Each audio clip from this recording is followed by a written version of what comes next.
ቅድስት ከተጋባን በኋላ መቼም ይሄ ባህሪሽ አብሮሽ ይኖራል ማለት አይደለም አይደል?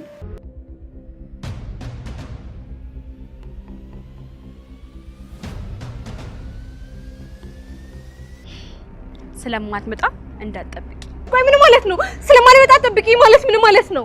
እንዴ አንቺ እኮ ሚስቴ ነሽ ከዚህ በኋላ። ቤተሰቦች ደግሞ መረቀውን ይሰጡኛል እንዴ?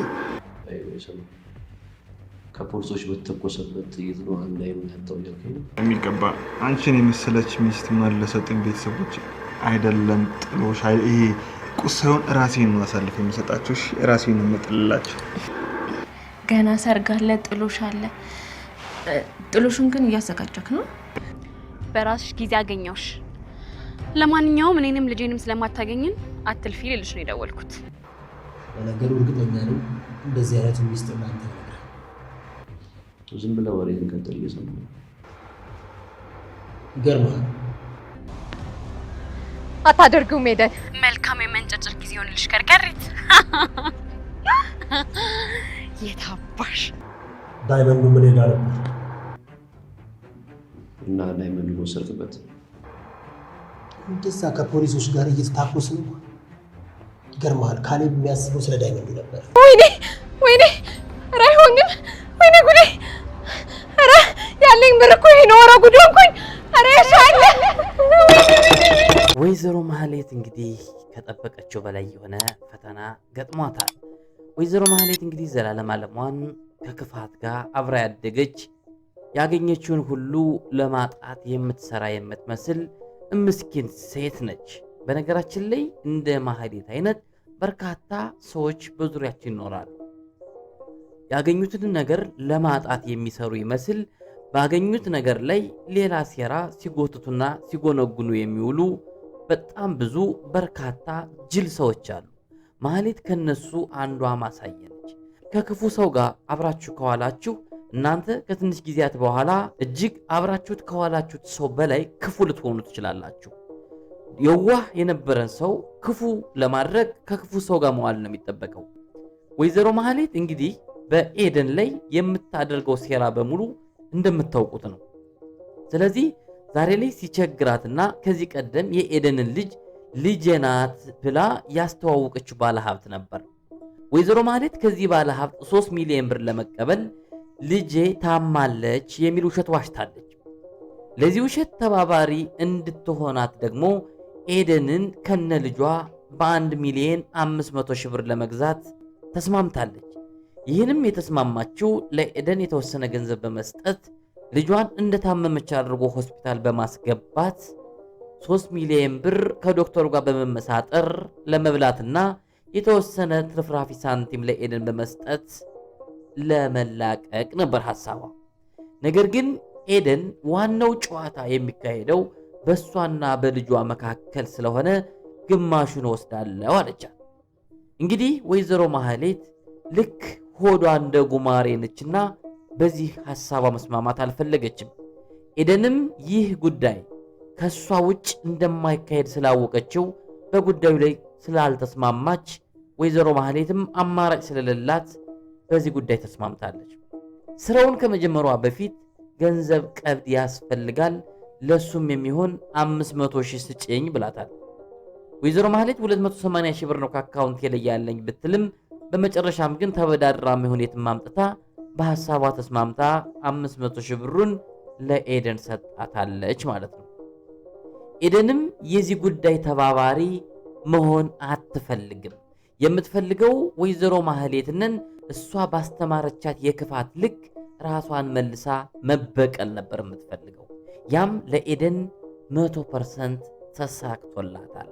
ምክንያቱም ኤደን ከዚህ ቀደም ላይ ቁጭ ብለው ሲያወሩ ከማህሌት ጋራ ሪከርድ ያደረገቻት ቮይስ ማህሌትን በቀላሉ ሰንግሮ ለመጣል ጠቅሟታል።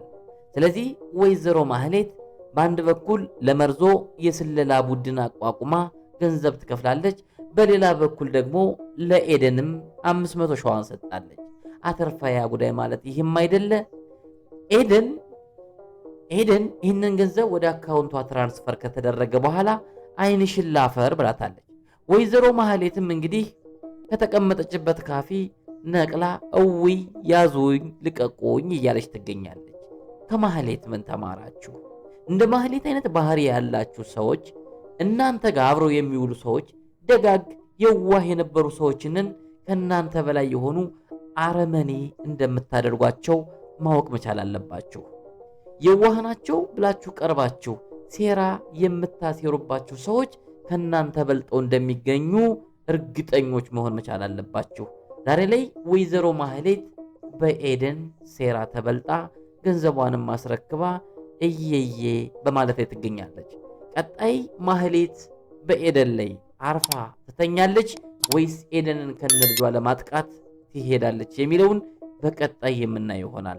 ነገር ግን ወይዘሮ ማህሌት ካፌ ላይ ቁጭ ብላ ቅጥል እንድድ ብትልም የቀድሞ ባሏ ብሩክ ግን ከወይዘሪት ቅድስት ወይም ከአዲሲቱ እጮኛው ጋር ዓለሙን እየቀጨ ነው የሚገኘው። የነ ብሩክን ቤት ማህሌት ህይወቷ የተበላሸው ከብሩክ ትዳር ከተለያየች በኋላ የማህሌት ህይወት የተበላሸው ብሩክን ያን ታክል በመግፋቷ ነው። ያንን ደግ ያንን የዋህ እያወቀ እንዳላዋቂ ዝም የሚል ባሏን ገፍታ ወጥታ ዛሬ ድረስ አንድም ቀን የተሳካላት ነገር ስታደርግ የማናያት ወይዘሮ ማህሌት ንጹህ ሰው ገፍታ ስለመጣች ነው። እናም እህቶች፣ ወንድሞች በህይወታችሁ ንጹህ ሰው ገፍታችኋል?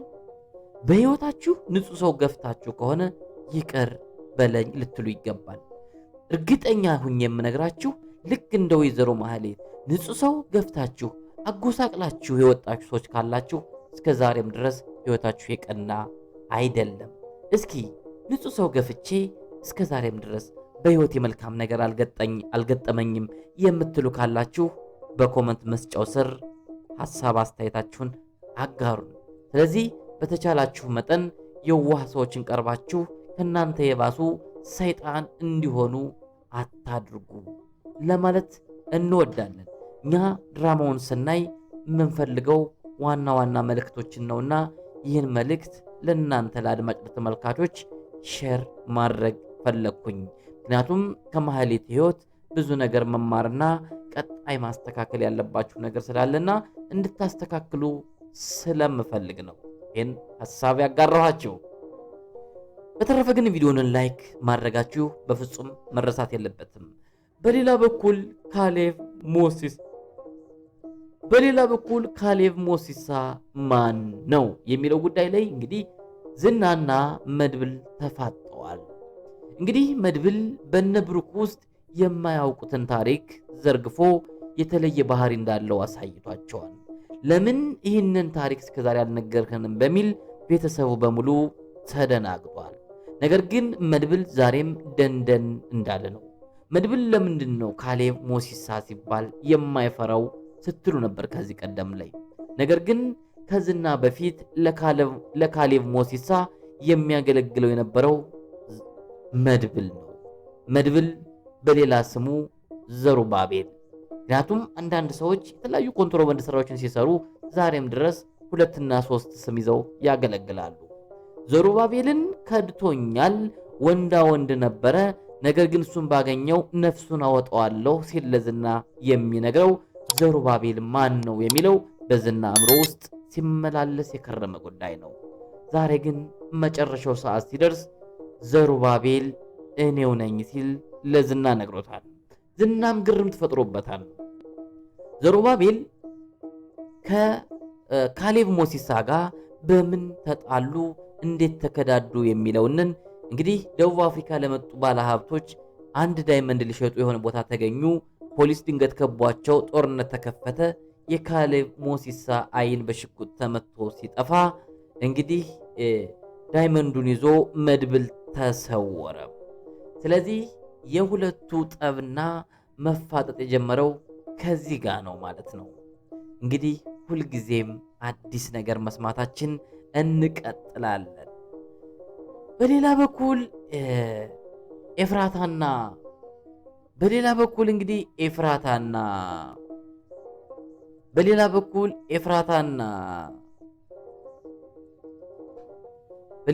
እንግዲህ መርዞን የማህሌት አገልጋይ በመሆኑ ከዚህ ቀደም ኤፍራታ የምትጠይቀውን ገንዘብ የለኝም ሲል የነበረው መርዞ ዛሬ ላይ ግን ለኤፍራታ የምትፈልገውን ነገር በማምጣቱ ኤፍራታ ተጠራጥራ ገንዘቡን የት ነው የምታመጣው ያለችው ነው።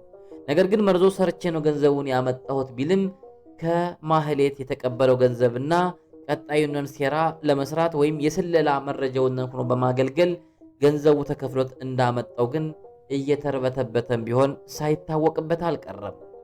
ቀጣይ ምናልባት እንግዲህ ወይዘሮ ማህሌት በአሁኑ ሰዓት ኤፍራታ ነፍሰ ጡር መሆኗ ይታወቃል። ነገር ግን በዚህ ጊዜ ከጎኗ ያለው መርዞ ነው።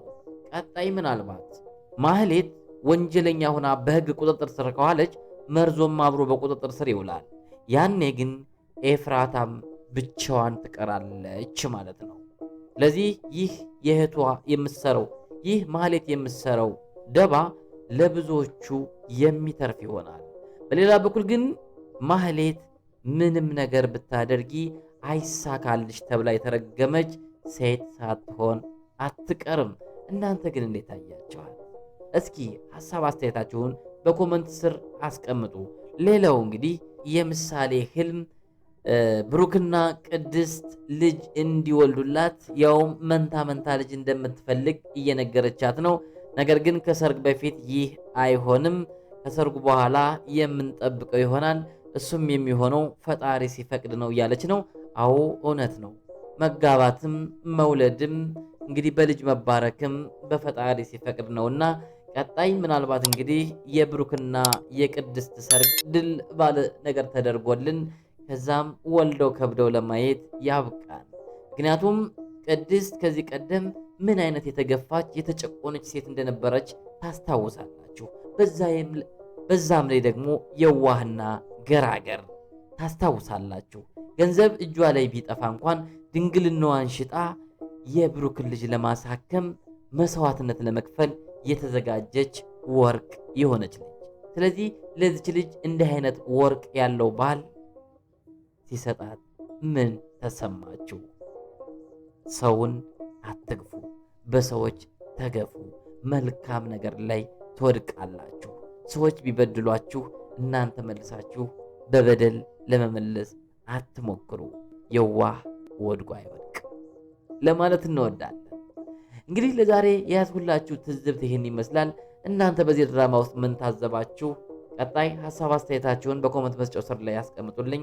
እስከዛው ድረስ ግን በሌላ ቪዲዮ እስከምገናኝ ድረስ ለዚህ ቻናል አዲስ ከሆናችሁ ቻናሉን ሳብስክራይብ እና ላይክ ሸር ማድረጋችሁን እንዳትረሱ።